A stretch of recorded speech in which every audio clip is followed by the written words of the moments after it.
இதுவரைக்கும் கண்டிடாத ஒரு மேன்மையை தர இருக்கிறார். அது என்னவென்று கேட்போமா? சங்கீதம் 92:10. என் கொம்பை காண்டாமிருகத்தின் கொம்பை போல உயர்த்துவீர், புது எண்ணெயால் அபிஷேகம் பண்ணப்படுகிறேன். அன்பானவர்களே, இந்த காண்டாமிருகம் இருக்கிறத, அந்த கொம்பை வைத்து அது என்ன செய்யுமா? ஒரு யானையை கூட அது மடங்கடித்துடுமா. அப்படிப்பட்ட ஒரு பலன் இயற்கையாகவே அவைகளுக்கு உண்டு. ஆம், எதுக்கு இது கொப்பாக ஆண்டவர் சொல்லுகிறார் என்றால், என் கொம்பை காண்டாமிருகத்துக்கு ஒப்பாக அந்த பலனை தருகிறவர் அவர்.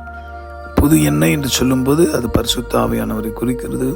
புதிய பலன், புதிய தரிசனம். இந்த வருடம் கூட வாக்குத்தத்தமாய் கேட்டு இருப்பீர்கள், இதோ நான் சகலத்தையும் புதிதாக்குன்னு சொன்னார். இதை கேட்கிற அன்பர்களே, இதுவரைக்கும் உங்கள் வாழ்க்கையிலே காணப்பட்ட பலவீனங்கள், போராட்டங்கள் மாற்றி கர்த்தர் புது எண்ணெயாகிய ஞானத்தால், அபிஷேகத்தால், புத்தியால், பக்தியால் நிரப்பி பயன்படுத்துவார்.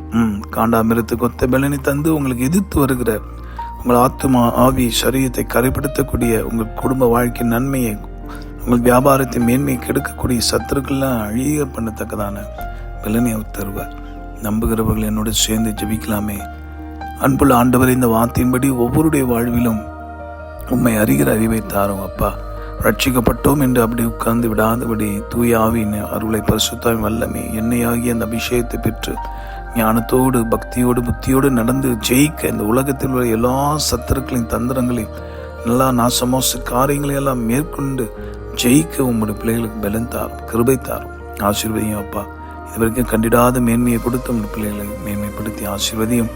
காண்டாமிருகத்துக்கு ஒத்த பலனை தந்து உயர்த்தும், கிருபை பாராட்டும். எல்லா தீங்கையும் எதிர்கொண்டு ஜெயிக்க அருள்தார். இயேசு மூலமாக ஜெபிக்கிறோம் நல்ல பிதாவே, ஆமென். உங்களுக்காக திருப்பி நின்று ஜெபிக்கிற உங்கள் அன்பு சகோதரன் மணியை. God bless you.